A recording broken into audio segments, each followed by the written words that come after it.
आप कहते हैं कि हमारी केंद्र में सरकार है, प्रदेश में सरकार है, तस्वीर बदल गई, तो गौतम बुद्ध नगर में सांसद बदलने की क्या जरूरत पड़ी? या किसान हो, कोई भी किसी की समस्या हो, मैं मिल्क कोऑपरेटिव को लेके ग्रामीण क्षेत्रों में कई जगह गया, किसी भी तरह की समस्याओं के लिए हम तो पूरी तरह से, हमारे दरवाजे खुले हैं, कभी भी आ सकते हैं, बात कर सकते हैं। आयुष्मान कार्ड बना कि लोगों का इलाज होता, कई बार होता है कि वो कार्ड लेकर अगर वो व्यक्ति इलाज करवाने हॉस्पिटल में जाता है तो कार्ड एक्सेप्ट ही नहीं किया जाता, उस कार्ड का लाभ ही नहीं मिलता, मजबूरन उसे किसी, चाहे अपनी ज़मीन गिरवी रखे या जेवर बेचे, उसको प्राइवेट अस्पताल में इलाज करवाना पड़ता है सकती।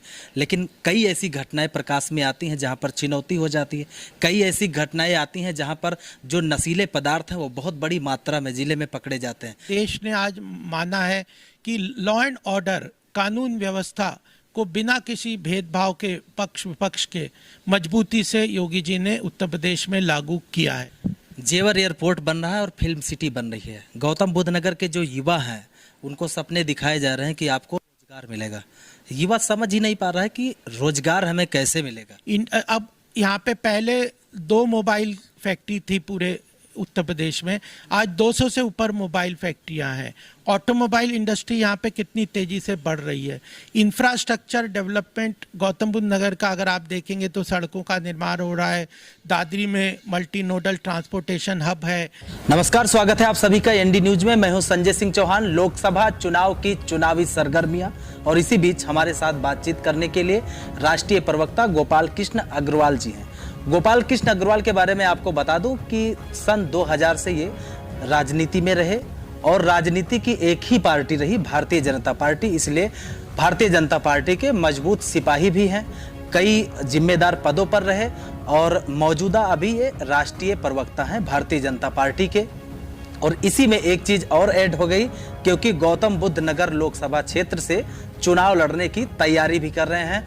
और इस तरीके से मौजूदा सांसद के अलावा अगर बात की जाए तो तीसरा जो नाम है वो है गोपाल कृष्ण अग्रवाल जी का, जो मजबूत माना जा रहा है कि टिकट की दावेदारी में गौतम बुद्ध नगर से चुनाव लड़ेंगे। आज बातचीत करने के लिए हम उन्हीं के साथ में मौजूद हैं। लेकिन टिकट होगा, चुनाव लड़ा जाएगा, पर उससे पहले सत्ताधारी पार्टी के नेता हैं, तो गौतम बुद्ध नगर में क्या काम हुए और कुछ चीज़ें जो ऐसी बीते दिनों में बीती हैं उसका भी जवाब लेने की हम कोशिश करेंगे गोपाल कृष्ण अग्रवाल जी से कि आखिर ऐसा क्यों नहीं हुआ, अगर मौका मिलेगा तो क्या करेंगे। तमाम बातचीत की शुरुआत करेंगे। सबसे पहले समय देने के लिए बहुत नमस्कार संजय जी, आपके माध्यम से आपके सभी श्रोताओं को मेरा बहुत बहुत अभिनंदन। सबसे पहला सवाल तो ये कि आप कहते हैं कि हमारी केंद्र में सरकार है, प्रदेश में सरकार है, तस्वीर बदल गई, तो गौतम बुद्ध नगर में सांसद बदलने की क्या जरूरत पड़ी? नहीं, देखिए, ये जो बहुत बड़ी पार्टी है, इसमें हर कार्यकर्ता को, हर लीडर को किसी न किसी टाइम पे अलग अलग पदों की, अलग अलग जिम्मेदारी की इस व्यवस्था होती है।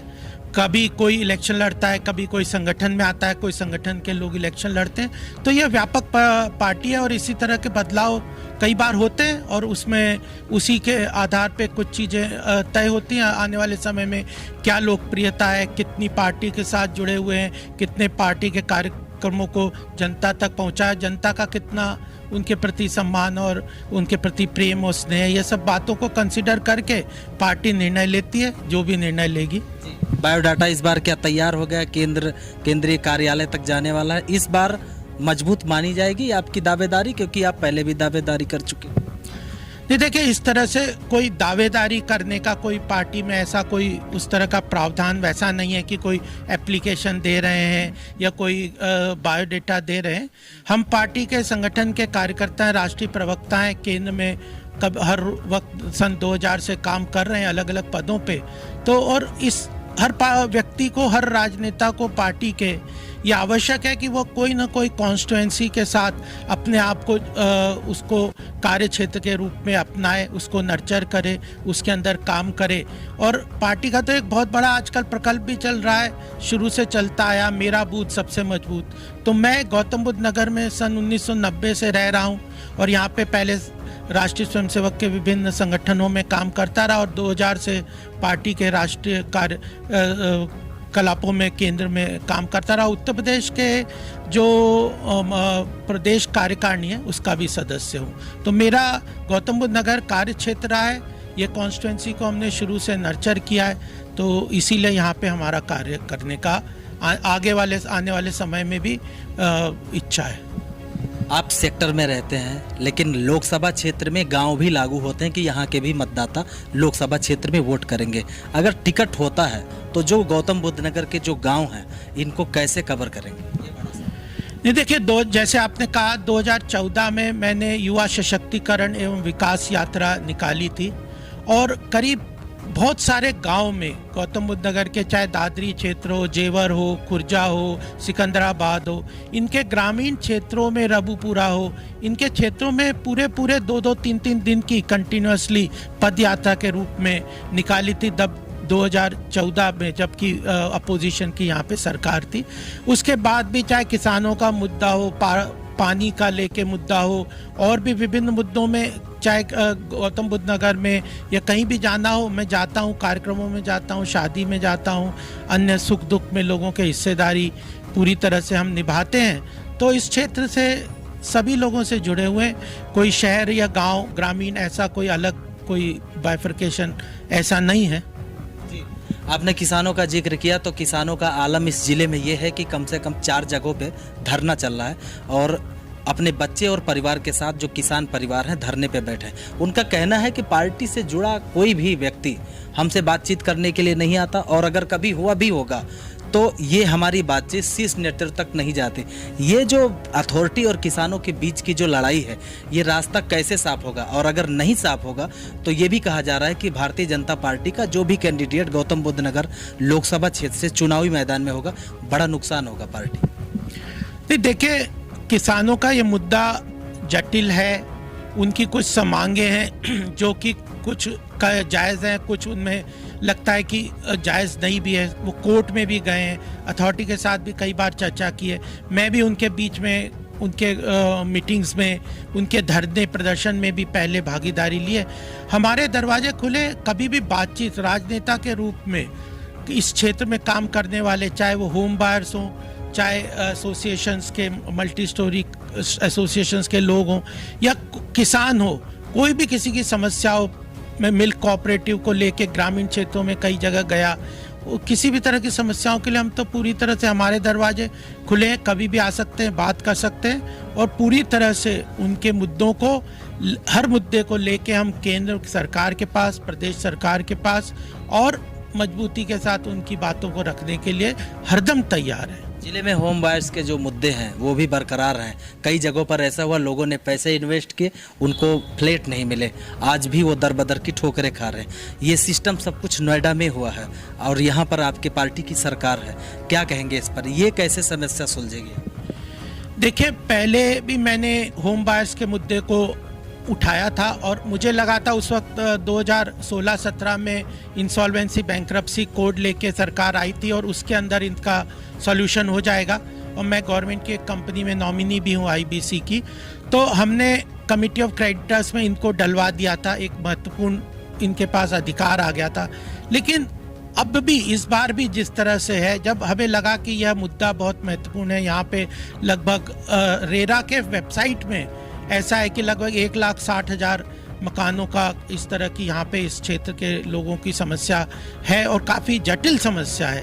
अथॉरिटी का भी उसमें इन्वॉल्वमेंट रहा है, किसी न किसी तरह बैंकों का भी है, तो उसको महत्वपूर्ण तरीके से हमने इस बार भी पूरी तरह से उठाया। और आप देखेंगे पिछले कुछ दिन में जितनी चर्चा हम कर रहे हैं होम बायर्स को लेके, या होम बायर्स के साथ मिलके, या जो सरकार ने कमेटी बनाई है अमिताभ कांत जी की, उनको एक पूरा सॉल्यूशन की तरफ से रास्ता पर बनाने की बात है, हम उस क्षेत्र में पूरा काम करें। मुझे लगता है कि अगर हम समाधान के साथ जाएंगे तो हमारी सरकार, योगी जी की उत्तर प्रदेश में और प्रधानमंत्री मोदी जी की केंद्र में, इस समस्या की जटिलता को समझ रही है, और अगर कोई समाधान की तरह से, जिसमें कि बैंक और अथॉरिटी और होम बायर्स सब मिलके इसके समाधान का रास्ता लेके जाएंगे, तो तुरंत हम इसको सॉल्व कर पाएंगे। मुझे लगता है कि अगर जिस प्रकार होम बायर्स किसी भी साथ खड़े होंगे तो वह मजबूती से उनके समस्या को समाधान की तरफ ले जा सकेगा। आपकी सरकार प्रदेश में चल रही है, आप कहते हैं कि क्राइम व्यवस्था पर हमने बहुत अच्छा किया है और नोएडा में भी अब खुलेआम बहन बेटियां घूम सकती हैं, लेकिन कई ऐसी घटनाएं प्रकाश में आती हैं जहां पर चुनौती हो जाती है। कई ऐसी घटनाएं आती हैं जहां पर जो नशीले पदार्थ हैं वो बहुत बड़ी मात्रा में ज़िले में पकड़े जाते हैं। ये कहा गया था कि जब ज़िले में कमिश्नरी लागू होगी तो यहाँ की जो कानून व्यवस्था है उसमें चेंज होगा, बदलाव आएंगे, लेकिन जब से कमिश्नरी हुई कुछ बहुत ज़्यादा फर्क नहीं दिखा। क्या कहेंगे? नहीं, देखिए, योगी जी का एक यूएसपी है, अगर, और वह यूएसपी पूरे देश ने आज माना है कि लॉ एंड ऑर्डर, कानून व्यवस्था को बिना किसी भेदभाव के, पक्ष विपक्ष के, मजबूती से योगी जी ने उत्तर प्रदेश में लागू किया है। और वह उनका कमिटमेंट है कि बहू बेटियां, बच्चियां बिल्कुल सुरक्षित यहाँ रहेगी। कोई भी उनकी सुरक्षा या किसी तरह की उनके छेड़छाड़ करता है तो उसके ऊपर सख्त से सख्त कानून होगा, कार्रवाई होगी, और वो हो भी रहा है। कई बार हमें लगता है, जैसे आप ड्रग्स की बात कर रहे हैं, कुछ अभी केसेस आए हैं जिसमें ड्रग्स का बहुत बड़ा खेप यहाँ पे पकड़ा गया, तो मुझे तो इतना कहना है कि जब अब एफआईआर वगैरह लॉन्च करना बिल्कुल ट्रांसपेरेंट हो गया योगी जी के समय में, ऑनलाइन एफआईआर लॉन्च कर सकते हैं, और सरकार की जो महकमा है, पुलिस वगैरह प्रशासन, वो मजबूती से उस पर एक्शन लेता है, तो इसलिए कई बार ये उजागर होती है। वो तो एक पॉजिटिव संकेत है कि लोगों को पकड़ा जा रहा है, उनके क्राइम की एक्टिविटीज़ को रोका जा रहा है, लेकिन यह कमिटमेंट योगी जी का बिल्कुल पक्का है कि कानून व्यवस्था को बहुत सुचारू रूप से चलाना, और उत्तर प्रदेश में खासकर जो इंटरनेशनल इन्वेस्टमेंट वगैरह भी आएगा, या जो यहाँ पे इंडस्ट्रीज लगेंगी, उसका एक बहुत बड़ा पक्ष ये रहेगा कि यहाँ पे कानून व्यवस्था पिछले समय के अनुसार काफ़ी मजबूती से खड़ी हुई है। दो मुद्दे, बेरोजगारी और महंगाई, ये ऐसे मुद्दे हैं जिसको लेकर पूरा विपक्ष भारतीय जनता पार्टी को घेर रहा है। आप राष्ट्रीय प्रवक्ता हैं, तमाम लोगों को जवाब देना पड़ता है आपको, इस पर क्या कहेंगे? क्योंकि ये भी कहा जाता है कि जो वोट फैक्टर है, इस पे बड़ा नुकसान इस बार बीजेपी को पहुंचेगा, महंगाई और बेरोजगारी पर। युवाओं के पास भी नौकरी नहीं है, और जो रोजगार जो कर रहे हैं, जिनका व्यापार है अपना छोटा मोटा, महंगाई इतनी है कि लोग एक्सेप्ट ही नहीं कर पा रहे जो कस्टमर हैं, महंगाई इस तरीके से कमर तोड़ के। इस पर क्या कहेंगे? देखिए, व्यापारी वर्ग को के साथ मैं काफ़ी जुड़ा हूँ, चाहे इंडस्ट्रियलिस्ट हो या छोटे मझले व्यापारी हों, व्यापारी वर्ग के साथ या प्रोफेशनल लोग हैं, इनके साथ मैं काफ़ी काम करता हूँ और इनके साथ जुड़ा हुआ हूँ। उनकी समस्याएं हैं, लेकिन पिछले 9 वर्ष के कार्यकाल को देखेंगे तो खासकर कोविड के बाद जिस तरह भारत की अर्थव्यवस्था मजबूत हुई है, आज विश्व की अर्थव्यवस्था में चाहे अमेरिका, चाहे इंग्लैंड, यूरोप की अलग अलग कंट्री या चीन, इन तीनों बड़ी बड़ी अर्थव्यवस्थाओं की स्थिति बहुत खराब है।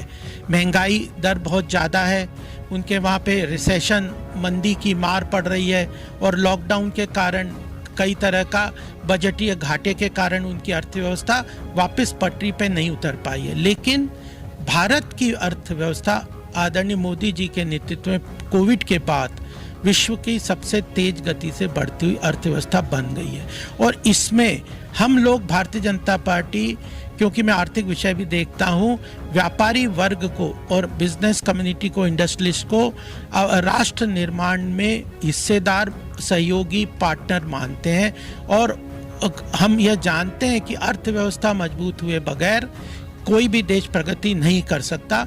व्यापारियों की समस्याओं को मजबूती से निवारण करेंगे, करप्शन फ्री, भ्रष्टाचार विमुक्त एक इकोसिस्टम हमने टैक्स कलेक्शन का, इनडायरेक्ट टैक्स का क्रिएट किया है। कोविड के बाद जैसे मुद्रा लोन देने की बात है, या रेडी वाले, पटरी वालों के लिए लोन देने की बात है, महिलाओं को सशक्तिकरण करने के लिए उद्योग व्यापार में सेल्फ हेल्प ग्रुप बनाने की बात है, कोऑपरेटिव सेक्टर के अंतर्गत ग्रामीण क्षेत्र में फार्मर प्रोड्यूसर ऑर्गेनाइजेशंस बनाने के लिए सपोर्ट करने की बात है। इन सब में ग्रामीण अर्थव्यवस्था, शहरी अर्थव्यवस्था, महिलाओं को मजबूत उद्योग व्यापार में सहयोग करना, रेडी वाले, पटरी वालों को देना, उनके चिन्हित करके जगह उनको अलॉट करना, और मुद्रा लोन के माध्यम से स्टैंड अप, स्टार्टअप इकोसिस्टम से भारत की अर्थव्यवस्था को हम बहुत मजबूत कर रहे हैं, और उस मजबूत अर्थव्यवस्था में उत्तर प्रदेश एक महत्वपूर्ण योगदान कर रहा है। और उसके अंतर्गत गौतम बुद्ध नगर भारत की अर्थव्यवस्था के लिए एक नया पहचान बन के उभरेगा। मुझे इसका पूरा विश्वास है।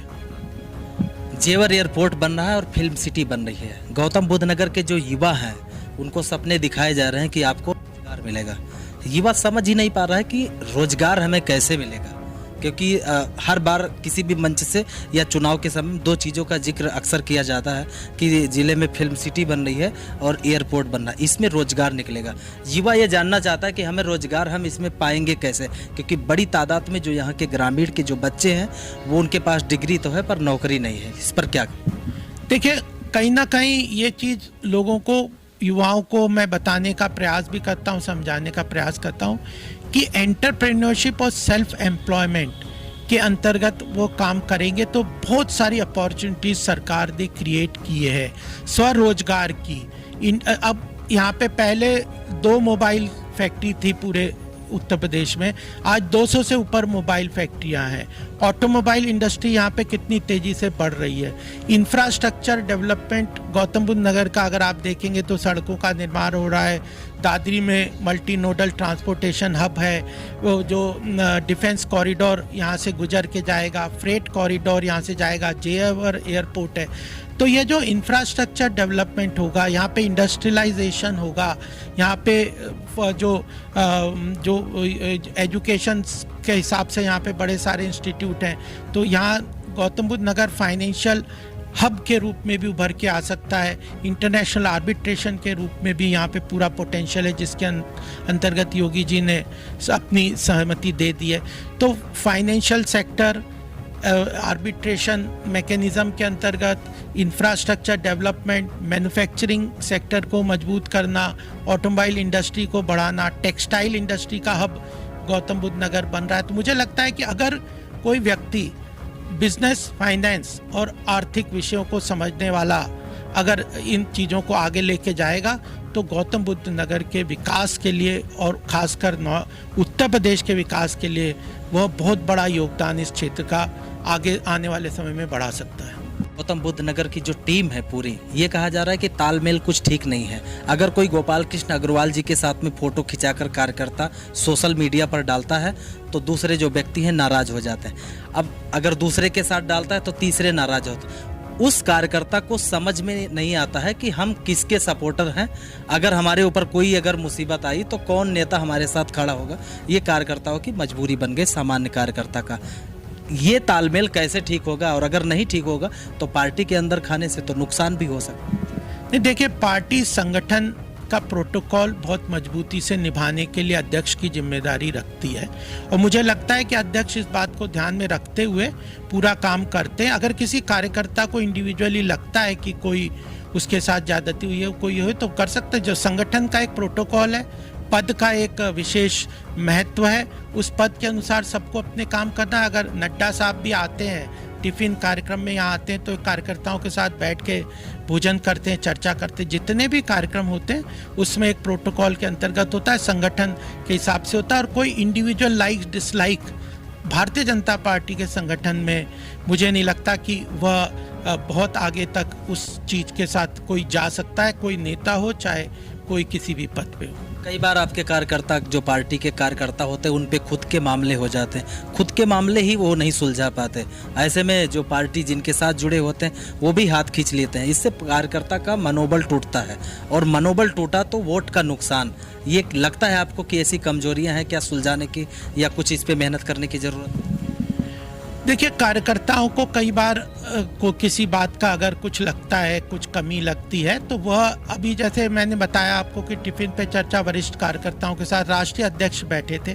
पार्टी के सभी, नोएडा अपने आप में गौतम बुद्ध नगर एक ऐसा क्षेत्र बन गया है कि जहाँ पे केंद्र का बहुत बड़े नेता, प्रदेश के नेता सब रेगुलर आते रहते हैं, चर्चा करते रहते हैं, मिलते रहते हैं, बात करते रहते हैं। और हम लोग जो यहाँ पे कार्यकर्ता हैं, जैसे मैं राष्ट्रीय प्रवक्ता हूँ या जो भी है, किसी भी कार्यकर्ता की कोई भी समस्या होगी तो हम उसको लेने के लिए तैयार हैं, बात करने के लिए तैयार हैं। और मुझे नहीं लगता कि संवाद का कहीं गैप कार्यकर्ताओं के साथ पार्टी संगठन का है। आप कहते हैं कि हमारी सरकार ने तमाम योजनाएं चलाई, आपको एक योजना का उदाहरण देता, आयुष्मान कार्ड बना कि लोगों का इलाज होता।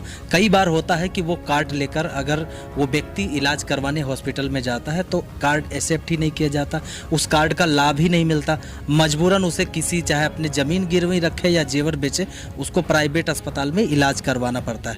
सरकार ने तो योजनाएं चलाई लेकिन धरातल पर पालन नहीं किया जाता है, इस पर क्या कहें? देखिए, कुछ ऐसी योजनाओं के बारे में संज्ञान मेरे भी आया है कि कुछ हॉस्पिटल्स, प्राइवेट हॉस्पिटल्स या कोई किसी तरह के उस सहयोग नहीं कर रहे।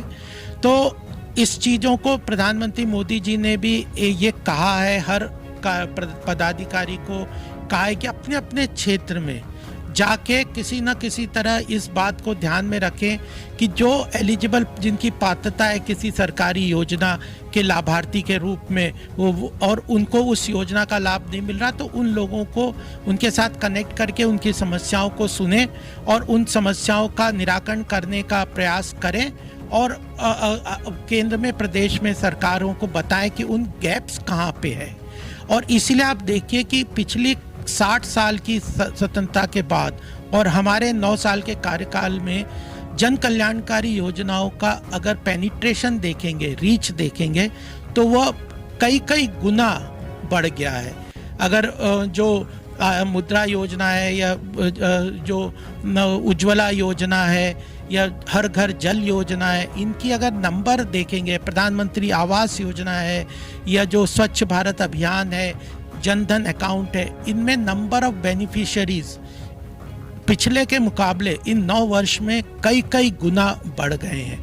और इस बार इस बजट में प्रधानमंत्री जी ने कहा है कि आकांक्षी जिले और उसके बाद आकांक्षी एस्पिरेशनल ब्लॉक्स को हमने आइडेंटिफाई किया है और हम लोग 100% सैचुरेशन की बात कर रहे हैं। उसी प्रधानमंत्री के आह्वान को ध्यान में रखते हुए हमने नमो सेवा केंद्र भी यहाँ पे C62 सेक्टर 65 में खोला है, जिसमें एक हेल्प डेस्क नंबर भी है। अगर किसी को किसी तरह की इस योजना के लाभ से वंचित रहता है या किसी कारण से उसकी कोई कमी रहती है, तो हमारे कार्यकर्ताओं से, खासकर मेरे ऑफिस से C62 सेक्टर 65 में और मेरे द्वारा जो जारी जो हेल्प डेस्क नंबर है 9891408720 में कभी भी संपर्क कर सकते हैं। नमो सेवा केंद्र के माध्यम से हम जनता को उन योजनाओं के साथ जोड़ेंगे, उनकी जो बीच में गैप्स हैं उनको पाटने का पूरी तरह से कार्य करने का प्रयास कर रहे हैं। एक आखिरी सवाल, गौतम बुद्ध नगर लोकसभा क्षेत्र के जो निवासी हैं, जो यहाँ के वासी हैं, क्या हमारे चैनल के माध्यम से आप मैसेज देना चाहेंगे, क्योंकि आप टिकट की दावेदारी कर रहे हैं, आने वाले समय में टिकट होगा तो चुनावी मैदान में? देखिए, मैं ये संदेश देना चाहता हूँ आपके माध्यम से कि आदरणीय प्रधानमंत्री मोदी जी का बहुत बड़ा विजन है। 2047 में विश्व के पटल पे भारत को एक मजबूत नेतृत्व के रूप में विश्व का नेतृत्व करने के लिए वो खड़ा करने का काम कर रहे हैं। उसमें आर्थिक विकास एक महत्वपूर्ण उसका पहलू रहने वाला है। और अगर भारत आर्थिक रूप से मजबूत बनता है, जिस तरह के रास्ते पे अभी हम चल चुके हैं, तो उसमें उत्तर प्रदेश का, मेरा मानना है जिस तरह से मैं काम कर रहा हूँ, कि उत्तर प्रदेश का बहुत बड़ा योगदान है। योगी जी ने कहा है कि हम लोग अभी 8% केंद्र की GDP में कंट्रीब्यूट करते हैं, इसको बढ़ा के हम 20% का कंट्रीब्यूशन के तरफ ले जाएंगे। और उत्तर प्रदेश भारत की ग्रोथ का एक बहुत बड़ा इंजन बन के चलने वाला है आने वाले समय में। उसमें गौतम बुद्ध नगर की महती भूमिका है। व्यक्ति ऐसा अगर लीडरशिप के साथ मिल के काम करने वाला हो, जो आर्थिक विषय, बिजनेस और फाइनेंस और इन सब चीज़ों को समझता हो, व्यापारियों के साथ जुड़ा हुआ है, इंडस्ट्री के लोगों के साथ उसका अच्छा कनेक्ट है और केंद्र की अलग अलग नीतियों के निर्धारण में जो कंट्रीब्यूट कर सकता है, ऐसा व्यक्ति गौतम बुद्ध नगर को बहुत तेज़ी से आगे ले जा सकता है और उसके साथ उत्तर प्रदेश और केंद्र की जो आर्थिक व्यवस्था है उसको और तेज़ी से आगे बढ़ाने का काम कर सकता है।